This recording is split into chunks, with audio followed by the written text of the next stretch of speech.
ao viver sustentável. Nas últimas décadas foram realizadas inúmeras conferências internacionais para estabelecer acordos entre os países visando a redução das emissões de gases poluentes e a redução do efeito estufa.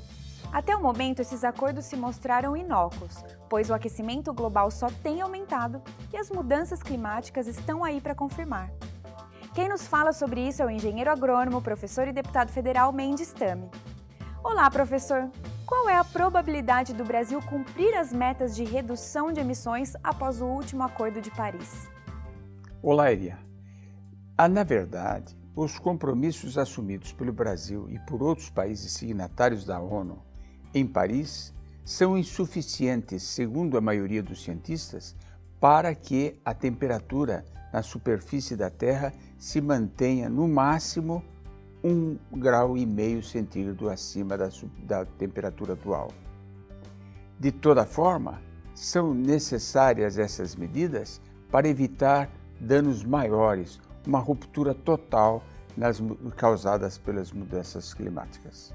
Dada a alta possibilidade de termos uma diminuição da capacidade dos oceanos e ecossistemas terrestres em absorver parte do excesso de gás carbônico à medida que o aquecimento global se acentue, torna-se essencial que as emissões líquidas globais sejam zeradas até 2050. A descarbonização da economia global, na verdade, implica um desafio fenomenal. Por quê? Porque implica dizer que para alcançar essa descarbonização completa em 2050, nós teríamos que ter parte dos estoques globais de petróleo e de carvão inacessíveis, intocáveis, não em produção como nós temos hoje, atualmente, na economia suja em que vivemos. Além da implantação maciça e urgente de sistemas de energia renovável, substituindo a energia fóssil que hoje utilizamos, e de novos sistemas para atender a uma demanda crescente, as trajetórias desejáveis de redução de emissões passam necessariamente também por reflorestamentos em grande escala e restauração dos ecossistemas. Ainda um desafio maior: reduzir a geração de eletricidade em termoelétricas e capturar e armazenar o CO2 emitido por ela em poços profundos. A bioenergia, ao contrário das termoelétricas, tem um balanço negativo de CO2, ou seja, são emissões negativas, porque elas, ainda que emitam CO2, elas emitem menos do que o CO2 que é absorvido, que é capturado pela fotossíntese das plantas ao produzir essa bioenergia. Isso é absolutamente necessário para se chegar a um cenário positivo até 2050 de zerar as emissões de CO2. Países tropicais podem desempenhar um papel fundamental para alcançar estas metas, implementando uma agricultura sustentável em larga escala. Emissões diretas da agropecuária e desmatamento respondem por 1/4 das emissões globais de gases do efeito estufa. Aliás, as emissões líquidas do país já somam 7,5 toneladas de CO2 per capita por ano. No entanto, a quantidade emitida por real no PIB agrícola vem diminuindo. Cresceu 4,3% entre 2010 e 2014, enquanto o PIB agrícola neste mesmo período subiu 12%. Por outro lado, a crise hídrica de 2014 e 2015 exigiu o acionamento de termoelétricas de energia fóssil, resultando em retrocesso na intensidade de carbono do setor de energia. Emissões cresceram 26,6% entre 2010 e 2014, enquanto o PIB nacional cresceu apenas 10% no período. Para manter, no período atual, a sua liderança na transição para uma economia verde e sustentável, o Brasil deverá desenvolver uma agricultura isenta de emissão de carbono, uma agricultura sustentável.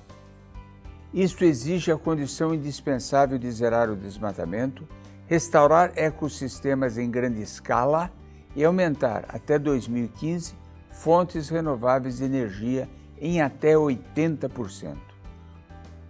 Esta meta parece ser irrealista se observarmos o aumento das emissões dos setores de agricultura e energia e se avaliarmos as condições para reflorestar e restaurar. A verdade é que o Brasil pode ser um modelo mundial de troca de energia suja por energia limpa, de energia fóssil por energia renovável. Nós podemos implantar um modelo que sirva de exemplo para todo mundo. Depende apenas de nós mesmos.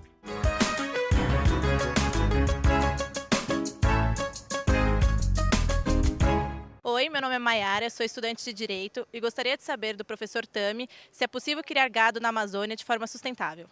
É possível, mas não é fácil. Aliás, é muito difícil. Em primeiro lugar, as propriedades precisam estar regularizadas do ponto de vista legal. 80% da área é reserva legal, não pode ser tocada. E a pecuária só pode ser implantada em 20% da área. A segunda questão é agronômica. Os solos, o clima, tudo isso precisa ser compatível com a produção pecuária. Por último, na média, para se criar um boi na Amazônia, nós precisamos de 1,5 hectares, 15 mil metros. Será que não conseguimos encontrar alguma outra aplicação mais rentável para que seja mais econômico manter em pé essa floresta do que derrubá-la, do que derrubar 15 mil metros quadrados de floresta por cabeça de gado? Meu nome é Jéssica, faço faculdade de moda e professor. Eu ouvi dizer que para aumentar a produção de carne, só bastaria usar as áreas que já foram degradadas ao invés de continuar desmatando. É evidente, é isso que deveria acontecer. Em primeiro lugar, recupero as áreas degradadas e não toco nas florestas. Mas isso não ocorre. Ocorre exatamente o contrário, porque fica mais caro recuperar as áreas degradadas do que invadir, destruir uma floresta. A legislação exige, para transformar uma área degradada numa propriedade legalmente produtiva, que eu recupere os 80% de florestas que já foram degradadas, para poder utilizar os 20% numa atividade comercial. Portanto, o custo de produção, de implantação nessas áreas degradadas acaba ficando muitas vezes maior do que atacar uma floresta ainda intacta. Isso pode ser resolvido através de subsídios do governo. A forma de reequilibrar o jogo, estimular a recuperação das áreas degradadas, cabe a uma ação de governo, criando uma economia da floresta, criando incentivos para que nós recuperemos as áreas já degradadas. Não percam no próximo bloco uma matéria sobre o rastreamento da pecuária brasileira. Olho vivo, consumidor! A criação de animais de corte é responsável por 80% do desmatamento de florestas tropicais. Para cada hambúrguer de carne bovina, são necessários 50 metros quadrados de área, o que equivale a um apartamento de 2 quartos. Portanto, verifique a origem da carne que você compra. Não seja contribuinte do desmatamento da floresta amazônica.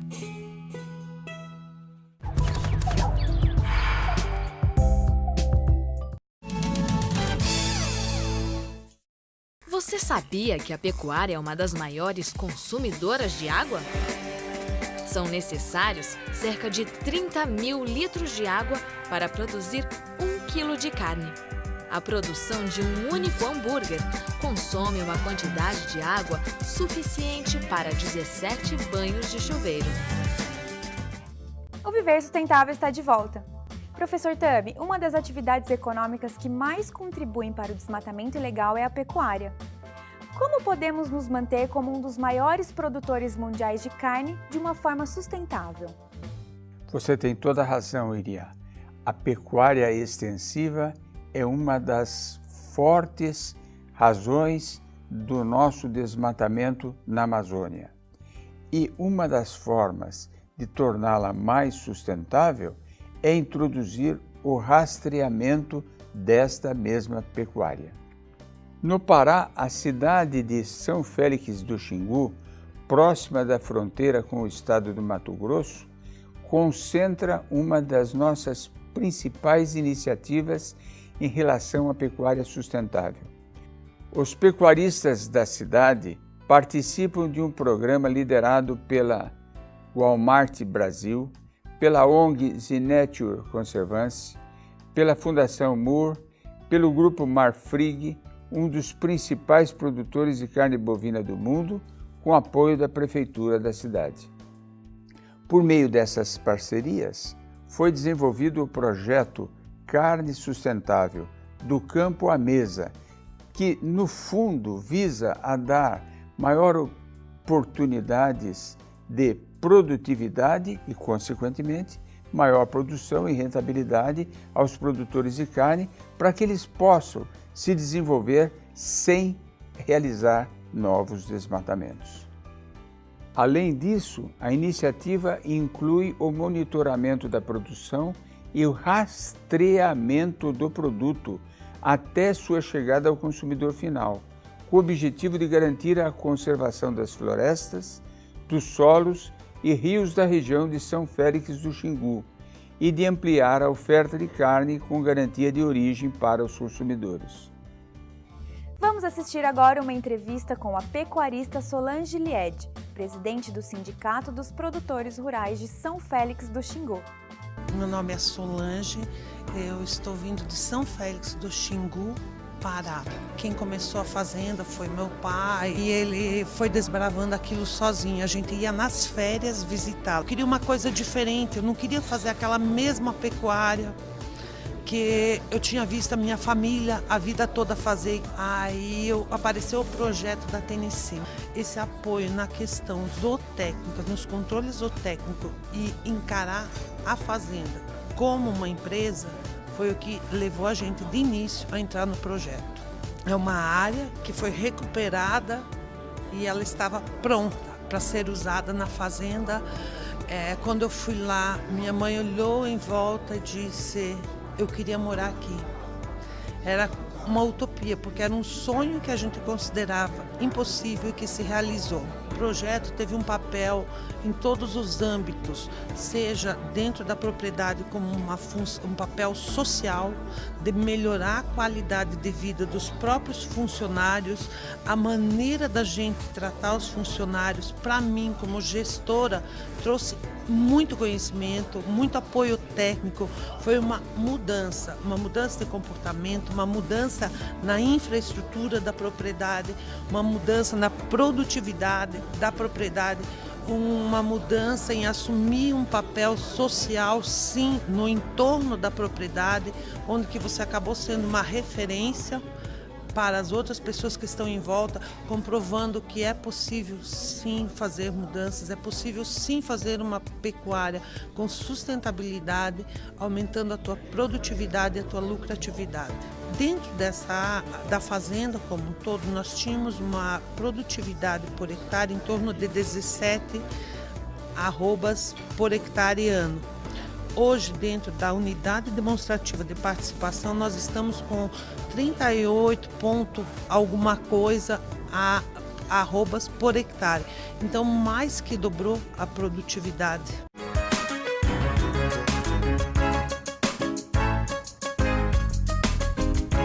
Meu nome é Milena, eu faço design de moda e eu gostaria de saber se a pecuária brasileira é sustentável. Este é o grande desafio. Se nós não conseguirmos produzir carne de uma forma sustentável, as barreiras no mundo inteiro vão se fechar para a exportação do nosso produto.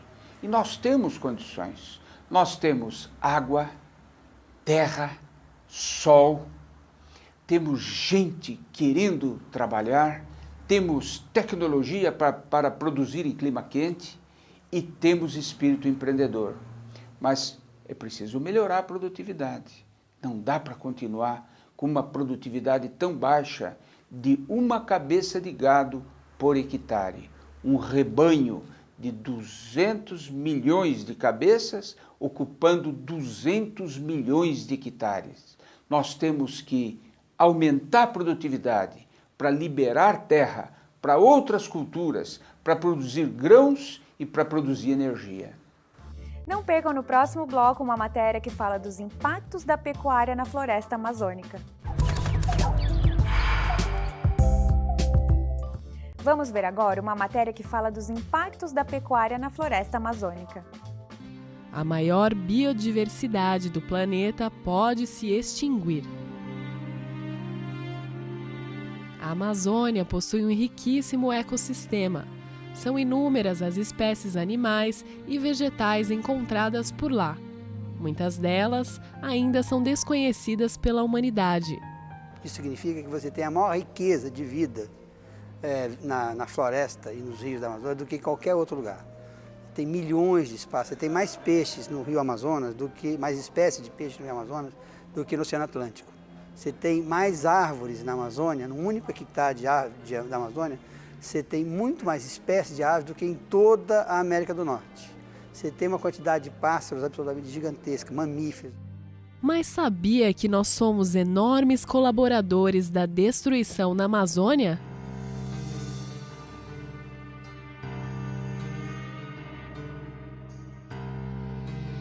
Por quase 40 anos, grandes partes da floresta têm sido queimadas para dar espaço aos grãos e ao gado. A cada 18 segundos, 1 hectare da Amazônia é transformado em pasto. Você sabe de onde vem a carne ou os produtos em couro que você compra? Pois é, o leite do seu café da manhã, a carne das refeições, o seu tênis de couro podem estar contribuindo com o aumento da temperatura do planeta e com os eventos climáticos devastadores, pois 80% das áreas desmatadas da Amazônia estão ocupadas por gado.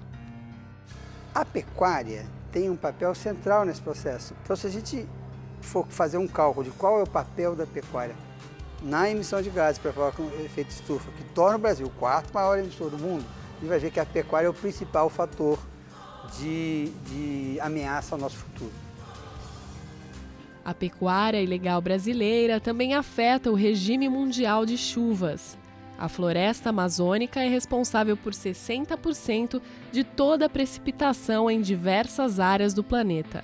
As chuvas que caem nas regiões mais ricas do Brasil, nos solos mais ricos do Brasil, São Paulo, Paraná, Santa Catarina, Rio Grande do Sul, no norte da Argentina, no Paraguai. Se a gente perde a floresta, essas regiões também serão afetadas, ou seja, o impacto para a Amazônia, da perda da Amazônia é global. Mas não é só na América. O mundo inteiro é abastecido com a chuva produzida na Amazônia. A gente observou que existem sinais que se propagam para outras regiões do globo com aumento e redução da chuva, como por exemplo aqui na África, essa parte aqui próxima da Europa, aqui na Oceania. Então a ideia, segundo esse resultado com o modelo numérico, é que é como se você perturbando a Amazônia, você gera como fosse sinais que se propagam para outras partes do globo e afeta o clima em regiões remotas. A exploração dos recursos naturais da Amazônia vai contra a sustentabilidade e não traz benefício algum à humanidade. A destruição da Amazônia é burra do ponto de vista econômico, ela é criminosa do ponto de vista ambiental e desastrosa do ponto de vista social e é uma péssima opção para o país. Essa floresta aqui é a maior floresta do mundo, está desaparecendo debaixo dos nossos olhos e por nossa causa. Vamos assistir agora uma entrevista que o deputado federal Mendes Tami fez com o atual ministro de Agricultura e Abastecimento, Blairo Maggi, responsável pelo acordo com os maiores frigoríficos brasileiros, quando era governador do estado do Mato Grosso, para tornar a pecuária brasileira mais sustentável. Sua participação foi decisiva para que este acordo da moratória da carne pudesse ser assinado. Na prática, como é que vai funcionar esse entendimento? Bem, Primeiro eu queria me cumprimentar pelo programa, um programa que tem procurado trazer informações ao público e que possa ser uma informação confiável. Na prática, o que nós assinamos significa dizer ao produtor que daqui para frente ele terá que, para estar inserido no mercado nacional e internacional, ele tem que vir para a legalidade. E que ele não deve praticar daqui para frente nenhuma ilegalidade. E isso é um trabalho bastante grande. Eu disse aqui na minha fala de que isso é apenas o começo, né?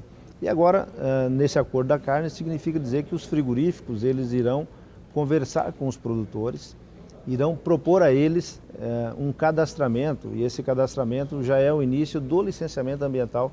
O que nós entendemos desse acordo é que ele não vai funcionar se não houver uma fiscalização, ou seja, se não houver uma certificação. E o seu estado está muito avançado no rastreamento por satélite.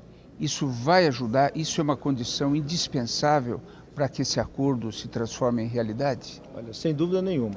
Com o sistema de controle de satélite que o estado do Mato Grosso tem hoje, com as imagens que nós temos, é possível determinar que a propriedade hoje, no dia de hoje, ela se encontra nessa situação. E nós temos então ali uma imagem congelada que vai para um sistema de computador e podemos daqui a 6 meses, daqui a 1 ano, 2 anos, voltar nessa propriedade e novamente com uma nova imagem dizer, olha, esse produtor rural ele não cumpriu com as obrigações que ele assumiu com o frigorífico ou com o sistema que está produzindo carne. E a partir daí nós podemos excluí-lo do programa ou, o que vai ser natural, o Estado multar essa pessoa, fazer com que ele seja penalizado. Então a presença do Estado é muito importante. Agora, a participação dos setores da carne também será de grande valia, porque a eles, nesse momento, vai ter, ou a competência será deles, de procurar o produtor e dizer, olha, eu não vou mais comprar sua carne se você não vier para o sistema legal que o Estado e nós estamos propondo fazer nesse momento. Bom, Blário, na verdade, a legalização de todo o sistema é um meio, não é um fim em si mesmo. O que se quer, na realidade, é chegar ao desmatamento zero. E nas suas colocações, com as quais eu concordo, nós só vamos chegar a isso quando a gente instituir realmente uma economia da floresta, ou seja, quando a floresta tiver mais valor em pé do que derrubada. Perfeitamente. Nós somos em 9 estados que fazem parte dessa Amazônia Legal. E esse assunto, esse tema, ele é consenso entre os governadores, de que nós devemos receber pelos serviços ambientais prestados. Não tem nenhum país no mundo que consiga fazer produção agrícola sustentada da forma como nós fizemos. Nós temos ainda a maior floresta tropical do mundo, está na nossa mão. E nós precisamos cuidar disso, mas também não podemos expropriar isso, simplesmente dizer para as pessoas, olha, vocês não podem fazer mais nada.